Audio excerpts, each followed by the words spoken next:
Hey guys, welcome to Contest Prep University. I'm Joe Klemczewski here with a special guest, Dr. Adam Martin. And as I like to do in our features, we're going to tackle some things that we don't typically take the time to delve into, look at them a little bit more exploratorily. Is that a word, Adam? Did I just make that up? It is now. I was too far in to stop. I was already there. I had to make it work. But, trademark that. It's going to be trending on Twitter tomorrow. Right. So one of the things that I love about you is you are prolific in just creating information. So at a young age, you already have a couple books out. You have created quite a following because you're always trying to help people. You're putting out inspirational information. And I would bet, Adam, if we went on the street and we asked 100 people this question, 99 at least would say yes. Have you heard in culture lately, in some way, that story is important, that storytelling is a big part of our lives as human beings? And it's certainly a hobby horse of mine, so much so that I have a master's degree in creative and professional writing and working on another in social science research and psychology. So storytelling is a big part of my understanding of us as a race, anthropologically, as a species, I should say. So what is your interaction with that, your interface? How do you fit this into your world? Absolutely. Thank you for the introduction, Joe, and for having me back on the podcast. So 100%, that's literally where my brand came from. A little background on me, if you guys don't know me, I am a practicing full-time pharmacist. In addition to being a lifetime natural drug-free bodybuilder, my brand started from Instagram, from starting just sharing my story and sharing what's worked for me and saying, hey, I struggle with this. Here's my proposed solution. What do you guys think? And it gives people a platform. And what I started to notice is whenever I put myself out there and just said, this is reality, this is what I'm going through, other people see that or hear that and say, hey, I'm struggling with that too. Wow, someone else is talking about it. I guess I'm allowed to. So that's the power of story, is it allows people to realize that they do have a story as well. And that's actually where the most powerful brands, in my opinion, come from. That's what they're hinged on. And that goes with business, that goes with personal beliefs and individual success as well. So 100%, that's what started my journey. And that's what I have seen to really inspire people. So another little aside is I was voted the most influential pharmacist in a multi-billion-dollar profession of pharmacy. So that just doesn't happen, right? There's a process to that. And that comes from telling my story. And that is that I didn't get into pharmacy school when I applied the first time. I was labeled as a failure and this isn't cut out, you're not cut out for this. And instead of taking that advice and checking something else out, I had a strong why. I had a story behind why this was so important to me. And I went with that and I kept going. I got innovative. I had some real self-reflection to realize, hey, I need to do some work in this area. I need to improve. And through that, it allowed other people to realize that, yes, you're going to fail in life or have things that happen, but it's only really a failure if you quit. But when you keep going, you can create something that's so great, it inspires millions of people. So that's kind of where to make this as short as possible, that's kind of where my story comes from and where everything stems from. Well, no, there's an amazing amount of anthropology, and I'm going to get into some of this as we have this conversation. But a story, I'm not going to talk about this right off the bat, doesn't even have to be correct to be useful or powerful, but there has to be some level of commitment. So I'll tell you a little story about my story, Adam. When I was 11, 12 years old, I started lifting weights, and I was in, man. I had a burning desire to change not only my physique, but looking at my family and their level of ill health. I was doing it for health reasons. I wanted to make a career out of it. So at 11 and 12 years old, I was already building this internal story that would fuel me for the next 40 years. And part of that story was by the time I was 12, 13 years old, I was buying Muscle and Fitness magazine. I was watching people like Lee Haney, and there was no doubt in my mind I was going to be Mr. Olympia someday. I trained like it. I trained twice a day. I would train at midnight, after school, whatever it took. I would not miss a workout. And there was nothing that fueled me harder or farther than that single story. And I can tell you, anybody else looking in at my life would say, yeah, you're not going to be Mr. Olympia. But for 10 years, that story propelled me to where I am today, which includes, quite a bit of education in the physical and health sciences, quite a career and company and story in what I have created and generated in a profession. So because that story was so powerful to me and so motivating, and I was so committed to it, my arrow may not have hit the bullseye I intended, but look what it did hit. Exactly. And we talk about cliches a lot. So there's a quote that resonates with that perfectly. You've probably heard it: shoot for the moon. If you miss, at least you'll land among the stars. And that's exactly true. And that comes to so many endeavors that we have, whether we see an end goal that's so clear and we believe it so much that regardless of what, the stats say, genetics, you could be 4 foot and want to be an NBA pro, whatever that is. You're so sold on that idea that you pursue it relentlessly. And while you might not get the end goal, like specifically, chances are if you go after something with that much relentlessness and that much work and dedication, and I'm going to do this no matter what, you're not just going to not have any success. There's going to be things built. There's going to be character. There's going to be habits and other results or, quote, side effects coming from pharmacy world that are really going to pay off in the long run. So I agree 100%. So a lot of our viewers here, probably all of them, are working very aggressively towards similar goals that I mentioned. And I do want to say that within that story and that commitment to a story, there also has to be some kind of responsibility. Because Adam, what if my story had been, I believe this so strongly that I must train, eat, focus 12 hours a day, even though I have a spouse and children, that doesn't matter. I'm going to hit this target. And so that is the only story that I'm going to believe. Everything else has to yield to that. Would that be the best use of a story? No. Probably not.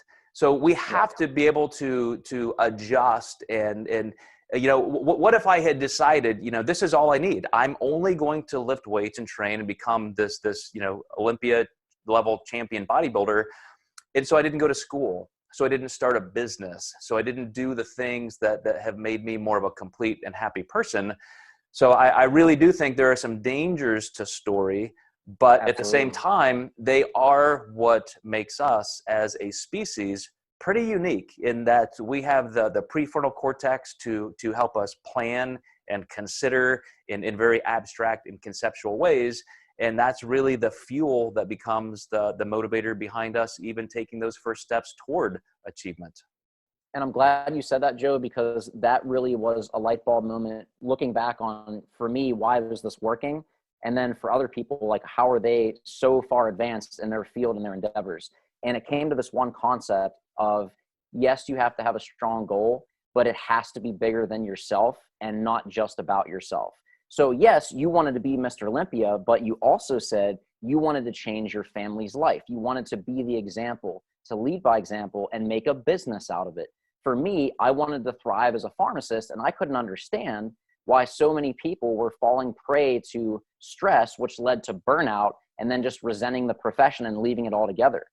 We're positioned as pharmacists, patients come to us really wanting that trust and that support. So we have literally blind trust from people. What are we going to do with it? Are we going to succumb to stress and poor lifestyle behaviors and give them a half-assed answer? Or are we going to actually step up and realize this has the opportunity to change someone's life? And me as a pharmacist, I can only realistically see so many patients in a day. But if I can help other pharmacists and students be at the top of their game, imagine how many patients I can impact with that. So that's my challenge. And I'm so glad that you said this, because yes, you need a goal, and it's not being selfish. You want something for yourself. But when you make it about more than you, and you make it about an idea, about a mission, about some sort of legacy, about a group of people, that's when you're going to go the distance, because things are going to happen when your stuff falls on the line, when you have to make a decision of choosing one priority over the other. And if it's on you, a lot of times, you might not follow through. You don't know. But if it's about someone other than you, and you realize that your choice affects that person who might not have a say, let's say being a parent, for example, you're going to do a lot more than you originally thought was possible to go the distance and make sure you follow through on your endeavors. Yeah, I think one of the things that we need to talk about, because you're kind of steering this toward that collective responsibility of story, and that we're not just the only character in our own story. There are other people involved.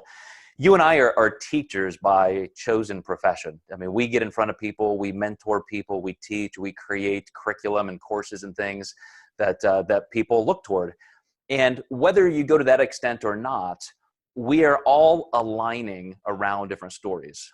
And the danger, if you're not careful to respect and honor that people have different stories, is to want to fight about it. That's like anthropology 101. We divide over these beliefs and traditions. And the reason, if you go all the way back to cave paintings 100 to 200,000 years ago, and even look at some of the earliest symbolic funeral rituals.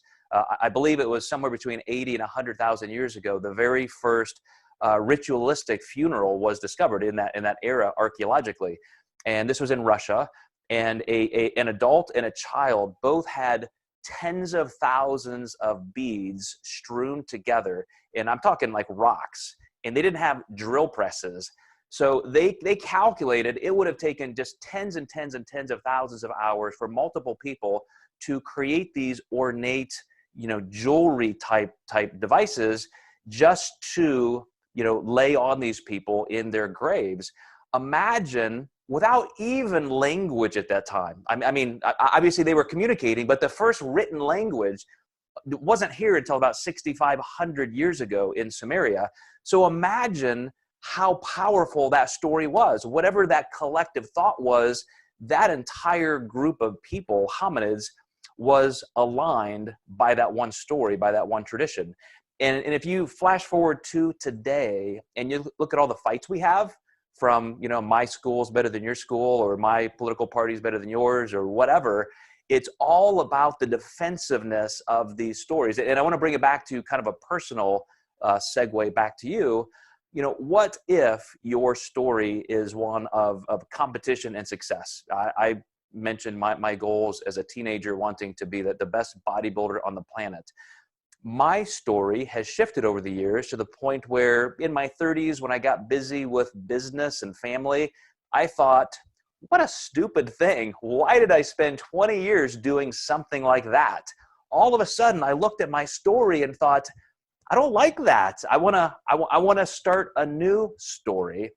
But I have since, because I can't seem to escape this industry, and I still have some love for those early roots and what that does, I've been able to find some people like Paul Rivella and Eric Helms that have helped me realign my story, almost kind of shuffle the deck a little bit. And now I see people like Paul who says, man, I love coaching. I love it. Look at the impact I'm having on these people. He's made that fun for me again. I look at Eric Helms and I see his love of the research and the culture and how he can normalize this healthy part of a lifestyle and take that to demographics that may not otherwise interact with it.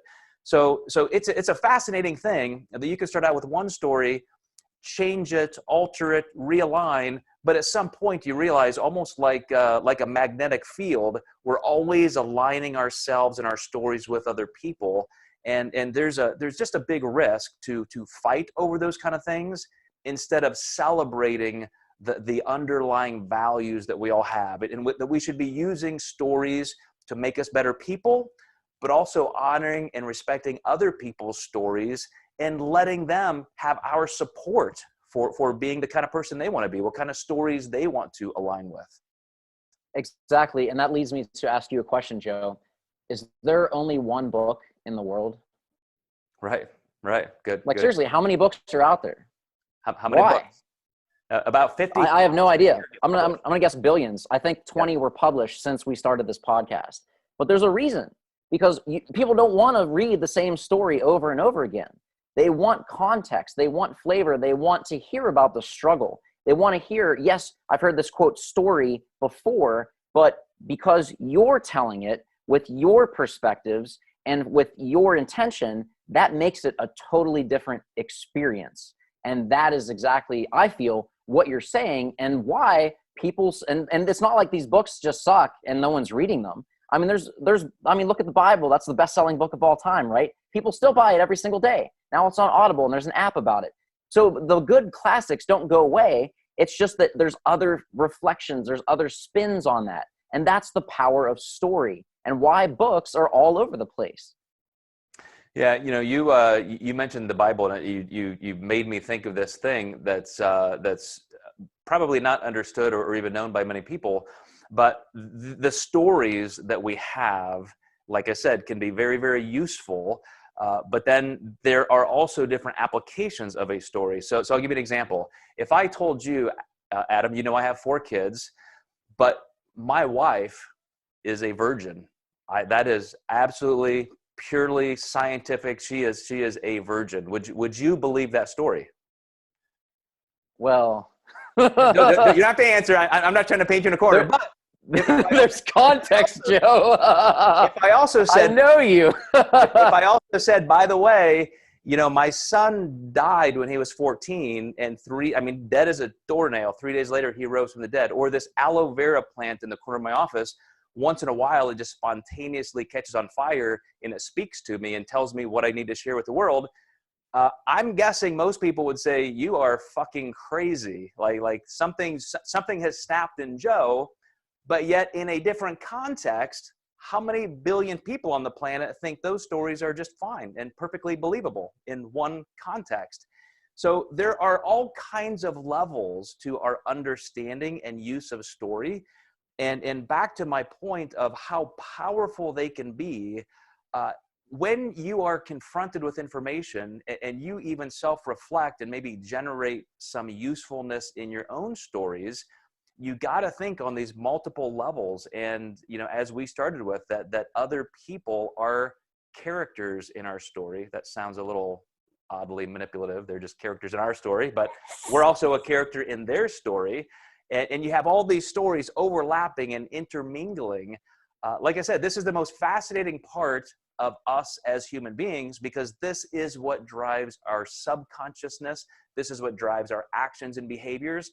This is what causes us to love some people and hate others, to do good for some people and go to war and want to kill other people because of those stories.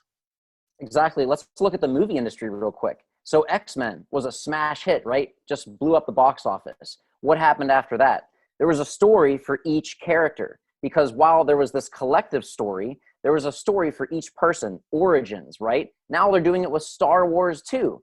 Where, the whole thing, what is there, like 9 Star Wars movies now? But now they're going back. They've got, Han Solo and that whole story. So yes, stories are super important, but there's so many components, and how your actions affect another, and how one person affected your story, and how you think of things.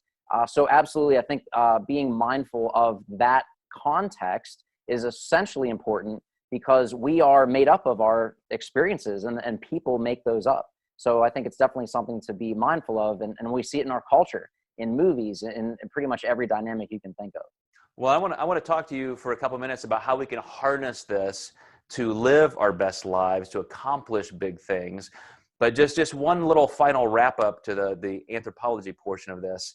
I said there are some risks, and we know that if you are classified as a schizophrenic, one of the character signs of that characteristics is that you can't differentiate reality, and you can't keep things in order in your brain. There are pathways that are disturbed between your hippocampus and parts of your temporal lobe, and all of a sudden, the stories that are being spun in your mind, you can't tell what's fact or fiction, what's reality or not. And even those of us who think, well, I don't have that level of mental illness, but you can be schizotypal, which also means that, in those people, that the hippocampus tends to be a little bit smaller.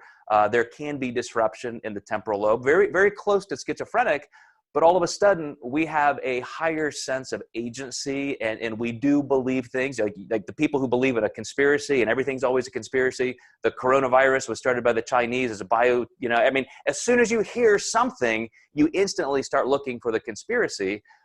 All of that stuff, we have to be able to sort through it and say, well, that's probably not true. Maybe I need to look for some empirical evidence and sort through some of these things. But all of that can be just background noise, and we can get lost. That is the central characteristic to being schizophrenic. And all of us are on these spectrums. These are personality traits, and it's just the function of our neurobiology. So you may not be all the way on one end where you could be diagnosed with a disorder, but I guarantee you're somewhere on that spectrum.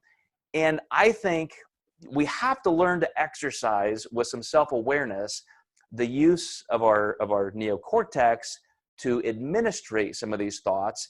And it takes a lot of work and a lot of discipline. And this is my core point to this question, Adam.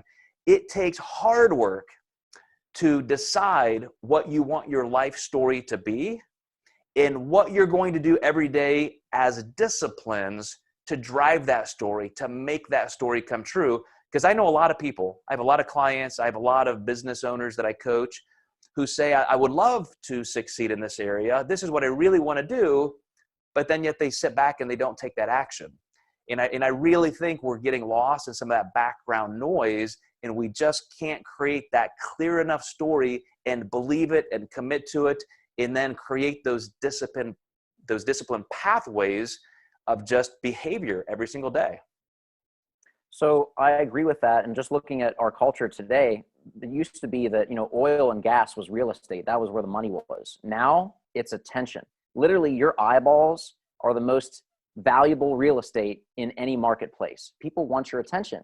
So there's really smart people that are good at marketing, innovation, scare tactics, all that want your attention. So you might go into something, maybe even telling your own story, wanting to talk about one thing, but you get, lost in this and that, and you talk about this thing that happened, but then that reminds you of another event. So if you're writing a book or reading a movie, people are going to walk out of the theaters before they even finish their popcorn. So that's really the key. And I've heard this so many times, and it's so true. Clarity creates power. You have to have that one idea, that one purpose. And this is actually something that you helped me do, Joe, because I'm a very passionate individual. I have a lot of things that I get excited about. I have a lot of things I love. I'm just a lover of life overall. But when it comes to staying in your lane and owning what your story is and telling it in a way that's impactful and has a purpose or a through line, that's what's really going to hold your audience, specifically the audience that you are looking to talk to. Because if you talk about everything, you're going to attract everything. And that's not going to be a targeted audience. Not going to allow you to connect with and help people if they're all over the place. Like you have people that are cooks, and you've got people that are sewing people, and you've got people that are into bodybuilding. So what are you going to talk about? What are you going to do? Every post you make, everything you talk about, every book you write, it's going to attract one group and turn off another. So rather than spinning your wheels and going through this change, why not focus on what your story is, own it, and tell it in a way that's of service to others? Because in my view, that's how you build a personal brand, and how you take your story and put it in a platform such that you share what you've learned in the process to your target audience. That's why you are the perfect person to be talking to about this. I've seen it in your life. I've known you for more than 5 years now, and I saw that early passion and what you wanted to do. I saw you create it. I've seen you nurture it, and you are succeeding at levels that are just unconscionable to most people. I mean, they would look at you and say, "Man, I wish I could do that." And I will say, you're number one. You are relentless. You are focused, you are disciplined, you are organized. But one of the newest things I'm recognizing in you is you're starting also to see that all of that passion and energy sometimes has to be reviewed to make sure you're still on the same path you want to be on. We recently had a conversation about your business. You created the Fit Pharmacist, your passion for bringing fitness and health to people who put it on the back burner. They're so busy helping other people as healthcare professionals, they don't take the time to be fit and healthy. That was your story. That's what created your entire business. But now you're working with pharmacy students and young pharmacists to build their careers and their businesses. And sometimes it can be almost confusing. Like, what's that guy talking about deadlifting for and all of this stuff? Like, I'm a student trying to pick out what I'm going to do for the rest of my life. And so now you have to make these decisions. Does that stay? It will always be a central part of your story, but does every single chapter have to be all about that? Or is Adam's story arc changing and he's recognizing where to put some new energy? Because like you said, you're going to gradually start filtering through your own audience. You're creating your audience. You're creating your success. You're creating your life by what you pay attention to. That's exactly true, Joe. And I think having those personal conversations with yourself and asking, you know, where do I go from here? Because yes, the fitness, all that stuff that I still practice, that's what got me here, quote here. But now that I'm here, in quotes, what am I going to do now that I'm here? So that's where you have pivots and changes and goals change. So once you live, so for me, that's what it was. It was fitness and mindset and nutrition. You want to be the best pharmacist you can be so that you can dispense your ultimate care to patients. And I thought everyone else thought this way. But then I started going to conferences and seeing pharmacists that just hated their life. You could see it. You walk into any pharmacy, and unfortunately, this is true. You walk into almost any pharmacy, doesn't matter what company it is, what store, doesn't matter. 90% of the time, they're going to look miserable as hell. And you're going to feel like you're rude. Seriously, it's the truth. I know, and I'm a pharmacist.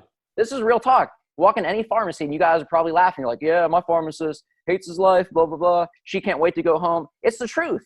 So I started to see that and said, this is a problem. First off, wow, I thought everyone else was, you know, cheerful, running around, having club pharmacy, but that's not the norm. So yes, I'm strange, but I accept that. That's, again, part of my story. But I digress. Looking at pharmacists that were not liking their lives, why is that? Is it that, yes, there's challenges that we face in our profession? Well, there's challenges in every profession, in podcasting and nutrition consulting. Doesn't matter where you are. But what if we look at that story of being overwhelmed and not enjoying our job in the majority of cases and look at, so we're here, look at where that story came from. Where did that story start? So paralleling what I just said of my story started in health and fitness, now it has me here being a professional speaker, speaking around the world to organizations and students and so forth. But where did that start? Parallel that. So we have the problem in healthcare of having people that are burnout, not liking their lives, all that sort of thing. Where did that start? Did it start right when they graduated? Oh, you graduate, times change. No, it started with your time in school. And that's why my goal changed is you guys are learning everything you need to. You know, your school's phenomenal. It's teaching you indispensable information on medication knowledge, speaking on pharmacy students specifically. But there's more than just having knowledge. Because as Maya Angelou famously said, people don't care how much you know until they know how much you care. So you have things like social intelligence. You have things like business development, psychology, all these things that are touched on, personal branding, social media. How are you going to stand out in an industry where when you graduate with a doctorate, you're just like everybody else? That blows my mind still. And that's literally how it is in my industry. But that's the thing is looking at where is your audience, where are their pain points, and where does this come from? Look at, that's the story, but where did that story originally start? Meet people where they are, where they're looking to go, and that's where you can serve them best. And that's literally why my career path has changed. Because yes, I practice and preach wellness and mindset and nutrition, and I post my deadlifts and squats on Instagram stories whenever I do them. But that's not what people are really finding of value that they want to dive into. They want to talk about having a competitive edge in their career because that's a real problem that's in the front of their face. Yes, they want to be healthy, but that's farther down. That's like in the back row. They're looking at the front row. Where am I going to get my contract? How am I going to have a job? How am I going to pay off my loans? Because the average debt of a graduated pharmacist is $120,000. That's a real problem. That comes before, you know, how am I going to eat every 3 hours, right? So that's why my career shifted, is I'm listening to my audience. I'm seeing where are my skills and what is my goal. And it's helping people to see that they do have greatness inside them. They have just not had the opportunity to take that light and put it on a stand because they don't have that person to show them that, yes, they have this potential to be that person that is a guiding light for others that they meet in their lives, be that patients, colleagues, or mentors that they have. Yeah, the whole concept of storytelling and lives being stories, and we communicate through story, that can get so meta because we're in our head trying to understand our head. That would be like me taking this camera and trying to show you the camera with the camera. You can't do it.